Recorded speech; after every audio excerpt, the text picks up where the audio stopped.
Coming to you from Little Rock, Arkansas, welcome to Sips on the Rock with Legacy Wine and Spirits. Join hosts and store owners Johnny Akins and David Bevins, along with product expert extraordinaire Jake Dell, as we chat about booze, news, and other happenings in the wide world of wine and spirits. Now, let's get to sipping.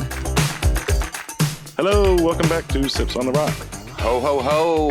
Thanksgiving is over. We are full steam to Christmas. I hope everybody had a great Thanksgiving. I know that I did. Yeah. The store was busy, and that was a little hectic, but afterwards we got a little R&R and family time and lots of food. So. That's nice. Mm-hmm. Yeah, we had a incredibly busy day here at the store on the Wine Wednesday before Thanksgiving. Always the busiest single day of the year. Mm-hmm. And we've got to give a shout out to the Legacy staff. They knocked it out of the park. They were awesome. And the customers were great. No issues. Great job being customers. Yeah, it was great job, Right? customers. Cheers to y'all. We appreciate everyone coming in. We get a lot of people in this time of year that are kind of just one time of year shoppers. They might just be in town for the holidays, visiting family or whatever, or just the people that don't drink all that often just come out for holiday purchases. But yeah, of course we love all of our customers. Big and small. Big and small. That's right. Okay. Well, so I think that we touched on the Heaven's Door last time. We mentioned it, but we did not taste it on the show. So I think we can maybe jump to that and talk about the Heaven's Door in a little more depth, Jake. Sure. So this is our fifth barrel pick that we have in the store. This will be the last one coming in before Christmas gets here. And this one is an extra special one. Mm-hmm. It is. So Heaven's Door, part owner, oh my God, I'm brain farting on him. You mean Bob? Yeah, Bob Dylan. Yeah. Not Axl Rose. Bob Dylan, I'm sure put some money into it. I doubt he has any hand in any of the making of the whiskey, but the namesake comes from his song Knocking on Heaven's Door. Oh, I didn't even know that. They're based out of Memphis, Tennessee, Heaven's Door Distilling. They haven't been around for a whole lot of time, but they're doing some really interesting stuff, evidenced by what we have in our glasses here today. Mm-hmm. Cheers. Okay. Early We'll on this day. I know. We're recording early this morning, so Wow. So, yeah, pretty cool, right? That is really awesome. It's almost like a cocktail in a bottle. Wow. This is, again, another single barrel pick, as David said. It is cask strength bourbon whiskey. So bourbon whiskey, we know it is at least 51% corn. They got the mash bill right here on the side, which is cool. You don't have to Google it and make you go to their website to get traffic there. and still you can't find mash bills most of the time. Right, yeah. So this mash bill, 77% corn, pretty high corn, 15 rye, and then 8% malted barley. I like a little bit of barley in my bourbon. Cask strength, this is 58.9% alcohol, so that's 117.8 proof. It does have a little burn. It does. It almost, to me, kind of, dissipates and turns into those kind of fumes in your palate instead of like burning on the way down. It kind of goes up into your nose, Right. with the alcohol heat. That makes for a nice cold weather sipping whiskey in my book. But getting to the really cool part about this barrel, if you didn't hear us talk about it on the last episode, they do their bootleg series once a year. And that's their super high end whiskey that they do, that they put in, like, we got 2 bottles in for this next upcoming release, which is different than what we're about to talk about here. But they do a crazy barrel or stuff that's really hard to source. And last year they did Vino de Naranja, which is orange wine. And they get these Spanish orange wine casks that are apparently huge, because the yield for our barrel is much more than a normal barrel pick. Mm-hmm. But it's basically white wine that's also macerated with orange peels. And so it is legit orange wine. Not made from oranges. Right. Well, I mean, I guess how technical you want to get it. There's oranges in the wine. It's Well, but it's not fermented orange. Not 100% orange. Yeah, right. So last year, the bootleg series, they did the Naranja casks, and I think they sell it for $400 or $500 retail. It goes for like $800, $1,000 on the secondary market, based on what I saw. 2 barrels they had didn't make it into their bootleg series blend. Texas supposedly got one as a state, and Legacy Wine and Spirits got the other one. That's amazing. Yeah. Wow. It was a treat when our rep came in here and told us that. They wanted to do something special for us because we had kind of missed out on a couple of the other producers' barrel pick programs, and so they threw us a bone, and quite the bone. Right. That's awesome. I mean, these barrel picks, they're hard to get. Our allocations are so limited in Arkansas to begin with for the standard stuff. Weller, Buffalo, all that. So even not more everybody so, can get one. Even more so are the barrel picks. Yeah. They're allocated as well, and there's just not enough to go around. Yeah, everybody wants one. Did we say what the proof was on this? It's high. It's 117. 117.8. But I don't get that in tasting it though. It doesn't light me up like most of those hot. Light me up. Yeah. You do get heat off of it, but you get a lot of citrus too. Mm-hmm. Yeah. I mean, it's crazy how much it comes across here. Yeah, which would lend perfectly to what? An old fashioned. Right. If you like old fashioned cocktails, this would be superb. Hard to get more perfect, right in line with doing an old fashioned. That is true. I mean, the rich orange marmalade flavor, like highly concentrated orange peel, orange zest, creamsicle, in conjunction with the vanilla from the oak. And kind of surprised me because these barrels are so big. The bigger the barrel, the less contact you're going to have with every drop of liquid in there. So it would make sense if it was a teeny tiny little orange wine barrel that it would come across so much. But man, you can pour this in your glass and you smell it. You smell the orange immediately. No, so don't they do the music treatment to these barrels as well? Yeah. Like play the playlist? Yeah. What? No, so that's the thing. I forget if that was them in here talking about it, but I think it was another producer who was in here, because that was the Blackened by Metallica, remember? That's right. Yeah. So never mind. Well, no, it's a cool thing to talk about, because we also had a wine producer talk about it. When companies, it could be anything. When people are aging stuff, spirits, wine, and barrels, you can let them sit there. The longer time obviously helps oak come across and gets the flavors of the barrels in there. What else does? Temperature changes, humidity, stuff like you'll have Elijah Craig, I know, talked about this a lot because they have crazy big rick houses that barrels that are up higher will age differently and at different speeds than barrels that are lower on the ground. Right. People that have multiple rick houses, the one up there on that hill is, higher elevation. And so it has, more bigger swings in temperature. But what also will do it is vibrations. So we've seen Jefferson do their Ocean series, where they'll throw the barrels on ships and take them around, overseas, and just being rocked around and moved rather than just sitting there accelerates the aging. Also, literal frequencies, sound waves will do that. Right. Okay. So we have Blackened, this whiskey company called Blackened. They're with huge tie-ins to Metallica. They talked about how, we have playlists on Spotify where you can hear what batch of whiskey, like exactly what songs we were playing for this that's whiskey. Really awesome. And then we had a French wine producer come through and say that, we play, Bach and Beethoven. So it's just like nonstop playing in the rick house, right? Mm-hmm. Yeah, like Metallica over and over and over again. Mm-hmm.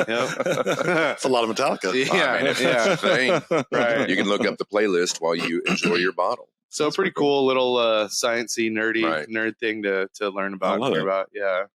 So you're talking old fashions, David. So we've got this Elrods you brought up. Elrods, yeah. We've been selling the mess out of it.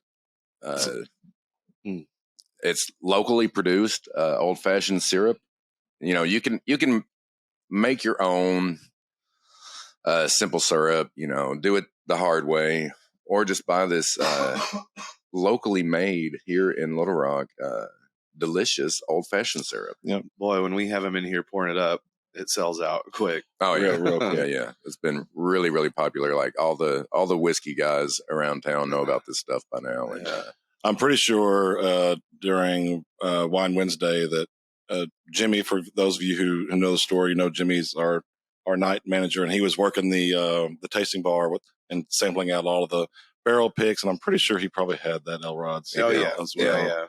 Yeah. And that's something that we're going to be doing. I think we've decided through the holidays is once a week have a scheduled event where we have Jimmy at the tasting bar tasting all these barrel picks, and it went over really well, so we're going to keep it going. And Elrods. Jimmy's a big pusher of He's a Elrods. big pusher of Elrods. He likes the Elrods. But yeah, to that, if you want to come in and try some of our barrel picks, you don't have to just drink it straight at room temperature. He can make you up a little taste of a cocktail. Mm-hmm. Right. Yep. If you're not wanting a shot of whiskey again, if you're in here at 10 in the Right. morning. Right. Recording a podcast with 117 crew. But to be clear, though, they are samples. They're not full Right. cocktails. You don't get a whole cocktail. Yeah, we're limited to how much we can pour for each sample. Yeah, and with the holidays coming up, if you've got a person in your life that likes nice cocktails, we've got all the accessories you need: mixing glasses, spoons, shakers, all that good stuff, glassware. Well, and these whiskeys alone are going to be great gift ideas for dads and husbands and all your whiskey lovers in your families. So, Absolutely. They're unique. Yep. Get them while we got them. But not limited to men. A lot of women like whiskey. Right. I shouldn't say that. We don't discriminate. Yeah. Women like their whiskey too. But I should say, whoever your family members are that love whiskey are going to love these. So think about them during the holidays. We guarantee it. That's right. right. As long as they're 21. That's right. It's the only requirement. So yeah, that's a lot of fun stuff. We'll be talking more about our barrel picks when we do our always. Yeah, always. Always. Yeah. This speaking of change of subject, I guess actually, the Beaujolais Nouveau we talked about on KRK during what's the name? Life AR Style, I believe. Something. Yeah, sorry, we just did our first one this past week, so I'm still trying to television spot. Yeah, let's just throw in live recording while we're in the middle of the holidays. Right. So between that and the podcast and a little bit of advertising we did on the Beaujolais Nouveau, I think we sold out this past week for the first time ever. We've never sold out a Beaujolais before January. I don't think. I don't think so either. It was a good year for it, though. Within a week. And unfortunately, I don't believe that we can get any more. So it's gone from us, but. So, if you didn't believe us and you thought you would wait, joke's on you. Yeah, it's we weren't lying. It's gone now. It was a really, really good year. Yeah. It was a good year. Best year that I can remember, honestly. Cheers to the ones that got some. Yep. So, also last week, big release, Black Friday, Goose Island Bourbon County Barrel Aged Stout. The biggest hype release in the beer world for our purposes. We don't actually even advertise it because all the beer nerds out there know that on Black Friday that this beer is coming out and the stores are going to have it. And to be honest, I haven't even checked with you guys to see how it did or how much we had left over. I haven't looked at numbers yet this morning. We've sold a line? couple cases of Were it. You here? I was not here. There's always but a little I know line that out. there's a couple cases gone. We still have some left, so it's not too late. Right. We won't be throwing it all out on the shelf. So if you want some, come by and ask for it. Yeah, ask Leah, ask somebody up front. Yeah, you got to ask for it by name because we don't live it out, and it's also limited to how many you can have. I think we're doing one per person. One per, maybe two if you ask really nicely. Yeah, maybe. We'll see. That beer is the original bourbon barrel aged stout to a widespread release. I'm sure somebody out there was doing it before they were, but they kind of planted the flag on, we're going to do it. We're going to do it big. We're going to do it right. Mm-hmm. And yeah, every year we get it a few days before. We're not allowed to release it until Black Friday. And there's always a little line of people. We got a little list, of our regulars to take care of. What's the ABV on that one, David? This one. It's always high, 13, 12, 14.3. 14.3. Yeah, that's a big beer. So we only get the regular here in Arkansas, which is, we like it. But other markets, it's based out of Chicago, Illinois, Goose Island. They're owned by AB InBev now, which we don't have to talk about that again. But the beer is good. You can't deny it. The people who are making it are at the top of their craft. But they always put out some flavor variants every year, and not to get on them too long because we don't have any to like. Right. So maybe I'll work where I can get one through other means, and we can open it up on the show. But they'll do a barley wine. They did a coffee variant. They'll do some with vanilla, rye, barrel age, and they've even done weird. They did one last year, the year before, that was a cola variant. They made it to kind of taste like cola. Huh. But we don't get those variants here in Arkansas, do we? We do not. They don't make it to Arkansas. Again, talk about another thing that's just limited, in how much production they have. But that, kind of speaks to how experimental they get, while this still, their flagship being outstanding every year for a barrel-aged stout. The regular, they don't add anything to it. They get a stout, they brew up a thick, high-alcohol stout and put it in some bourbon barrels and let it sit for months. And it's good. I hadn't tried it yet. Didn't take any home this weekend, but I will. I think I have a bottle going back to 15. Yeah. So I don't know when I'll ever open them, but you have a bottle for every year? Every year. The last 7 years. Yeah. Wow, awesome. It's a heck of a collection. Yeah. Well, we've talked, I think, about laying down beers before. Yeah, that's a style, and the higher the alcohol, the better it'll do. Sitting unopened, but it does have a limited life, though, right? Yeah, sure. Yeah. Everything does, But I mean, again, with their quality control, there's going to be almost no oxygen in there when they cap it, and beers that have added stuff like coffee, those will fade, flavors will fade. But if you don't have, it's just beer in there, it's going to develop over time, and you'll lose some carbonation as the years go on, and you kind of hope that, I guess that's kind of the fun of it, too, like saving a beer for that long, you open it up, like, is it still going to be good and untainted? But on top of that, if it doesn't have a fault, from some oxygen in there or whatever, how good is it? How has it changed over the years compared to how you remember it, So you're going to wait till like year 10 and then have like that seems like a nice round number. Yeah. Of all of them to see how they progress throughout the years. Yeah. If you can wait that long. Right. I was going to say just stick them in a closet, out of sight, out of mind. Right? Yeah, right. So you don't open one night after you've had a few. Yeah, exactly. Put them in a. We're not out of beer. Yeah. I know where some is. That would never happen. Yeah. So Desert Door. Yeah, I was kind of shocked and saddened to hear this, that they are or have already pulled out of Arkansas. Then for those of you who don't know, Desert Door, they were Texas Sotol. Texas Sotol. I mean, it was actually a really awesome brand. We went to Desert Door last time we were in Austin, and it's a really cool place. Great juice, and so yeah, I'm not sure why the decision was to move out of Arkansas. Well, I bet part of it has to be us just saying that. There's got to be some people listening like, what is that? Right. So Right. Sotol is like it's an agave spirit that's not made in Mexico and Jalisco, and so it's not tequila. Can't call it tequila, but it's, for all intents and purposes, right. It is. It's right. Like if you made Scotch whiskey not in Scotland, like they're doing in Japan now. It's like you call it a single malt whiskey. At least that still has it in the name. People hear Sotol, like, what? You're what right. is that? Most people don't even know what that is. And we loved it. It became like a pet kind of project brand for everybody here. Like I said, y'all went there, and I loved the products they were putting out. The rep was really cool dude, good dude, and cool bottles. They had a lot of support from their distributor, AR Wine and Spirits, who we really like, and we did tastings with them. Really cool bottles. Yeah, the blue glass. But I think part of it is like people that just don't know, and so until you shove it in front of somebody's face, get it in their glass in their hand, and you have restaurants doing it on premise, helping out, the kind of ecosystem of something like that needs it.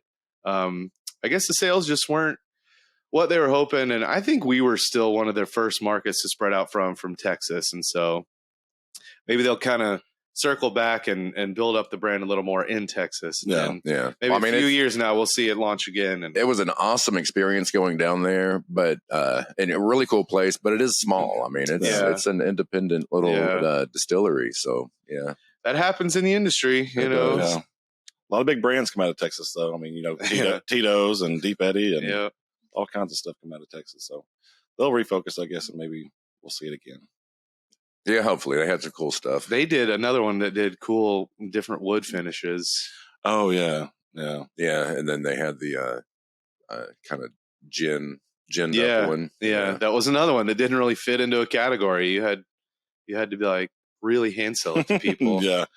But good stuff, you know. I mean, when we talk about these products downstairs, you know, some people are really into it. Some people are like, yeah, okay, whatever. Yeah. Right. But, you know, listen to what we're talking about. Right. There's a reason we get excited about stuff. We don't get excited and try to push stuff that's boring and that we don't actually like. Right. You know? Exactly. Because we don't have any kind of incentive program. Like we don't get commission. We don't, you know, it's illegal for brands to be like, hey, if you sell X amount of our product, like Crown Royal, you're going to get a bicycle. Oh, right. Yeah. You know, a TV. A trip to Hawaii. Right. Like or a bass boat. I mean, they used to give out stuff like that. It used to be Wild West. Yeah, now it's illegal. So you know that when we talk about this stuff, it's coming from the heart. That's right. Really That's hard. Right. Yeah. So is that Colorado? No, let's see. There's wine and groceries passed in Colorado. Yeah, you know, I think last week we spoke about it. It was kind of a neck and neck recount. I don't know if they did a recount or not. Tabulating. Yeah, I mean, it was so close they couldn't call it. But they've called it now. They have called it now. It is official. I think March, I believe, Colorado residents will be able to buy wine in grocery and convenience stores.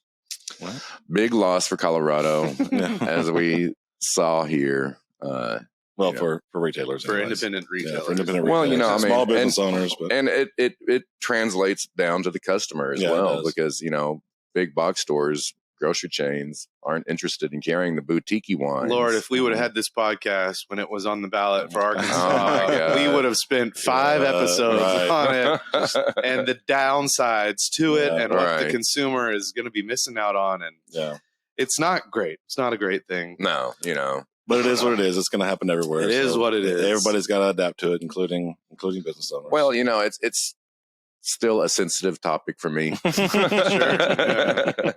You know, they run it through under the guise of consumer access, but you know, I mean, consumers do not have a lack of access. It's corporate greed is what it is. Yeah.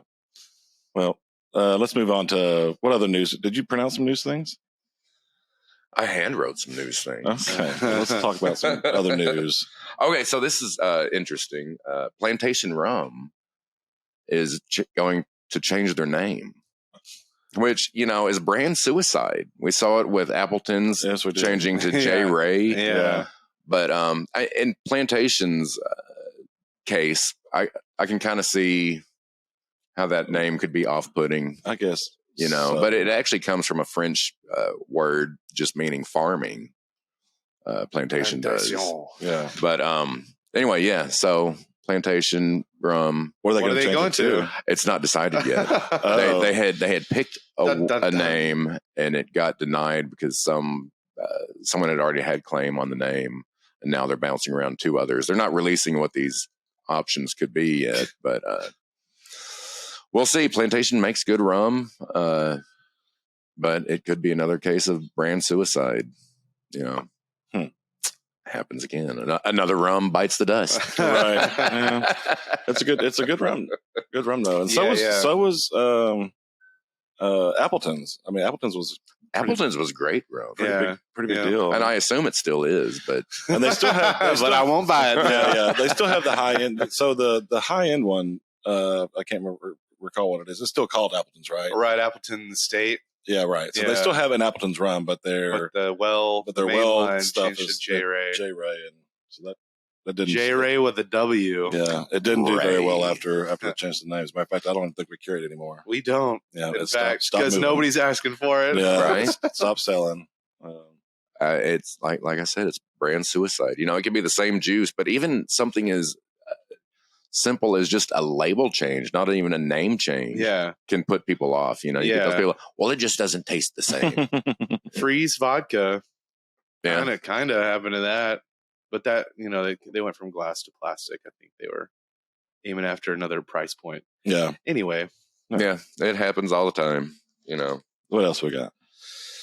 So this I thought was interesting. Arkansas, the state prison system is asking for donations for land to build a new penitentiary. Oh, Lord. Got to put those potheads somewhere. Not anymore. Right. No, it didn't pass.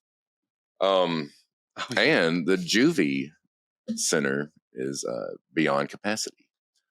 All the little young hellions. Oh, it's a shame.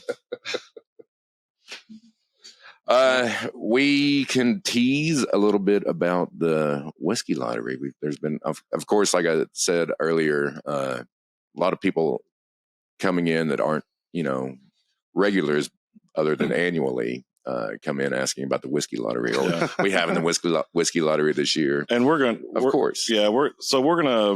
We still haven't had our meeting yet to decide what all is going to go in the whiskey lottery and how we're going to release it. Every year we have we pick which days, each individual bottle is going to be released for sale. And then the day prior to that day is when you come in and get your tickets, and we'll release all that information out. But the most important thing that you need to know right now is if you do not have the Legacy app, you will not receive the push notifications. You won't know what's coming. You won't know what's coming. So make sure you've got the Legacy Wine and Spirits app downloaded on your phone. We try to spread it around to where it's not all one thing on one day, right? And there's not going to be a day that's subpar compared to the other days. That we at least have, 1 to 3 really, really special things on each day, and then maybe some mid stuff, and then some. So the price points are all represented, and the rarity levels are all represented each day. We don't save all the good stuff for the last day. Basically, we're doing good stuff throughout the whole program. And these are all heavily allocated, and we don't publicize these lists because we don't want people in Northwest Arkansas to see we've got this available and try and come and take our customers' allocations of stuff, because our whiskeys, unless you're a lottery, not a lottery member, unless you're a loyalty member, we won't sell it to you. Because we want our loyalty members and our customers to be the ones who receive these bottles. So, and not the truck chasers. Right, exactly. Not the truck chasers. Y'all know, Wednesday we were talking. I had that guy downstairs who was just wheeling and dealing, trying to get me to sell him a bottle out of the lottery. I mean, he was offering the sun and moon and stars for me to let go of this bottle. No. And I wouldn't do it. Held strong. Right. That's right. We're pretty hardcore and determined to make sure that these bottles that we get go to our loyal customers, and not just people with the deepest pockets. Yeah, exactly. Yep. Right. Yeah. No, I mean, we've never even taken a bottle of, like, we've talked about this before, and Pappy Van Winkle always now goes to local charities, but we've never even taken a bottle of Pappy out of our allocations for ourselves as owners, and I hope that says something, that these bottles mean a lot to us as far as providing back to our customers who've stuck it in there with us. So. Exactly. It is the season to be giving back. That's right. Speaking of, we've got to come up with our charities that we're going to donate to this year. Yep. Well, if you're listening out there, contact us. Well, I think that I think I've already got at least 1 or 2 charities in mind for some of them. So, yeah. We've got still some open slots. If you're a legit 501c3, don't just run out and open one to try to get them. All right. Well, folks, I think that we're going to jump off here and we'll see you guys next week. On the next recording, I have got some blew my mind. We're going to talk about for next week. Teaser. I mean, it's crazy. I was like, shut your mouth. I can't believe that. And I looked it up, and lo and behold, it is true. What are we talking about? He was not going to say. It's a teaser. I have no idea what he's talking about. Okay, that's the teaser. Yeah. All right, folks. I hope y'all had a good Thanksgiving. Come see us. We've got all your Christmas gifts and party prep And the Christmas music is rocking and rolling. We're decorating Christmas this week. Finish the decorations. Yep. All right, folks. We'll see you next time. Keep on sipping. Be safe. Bye.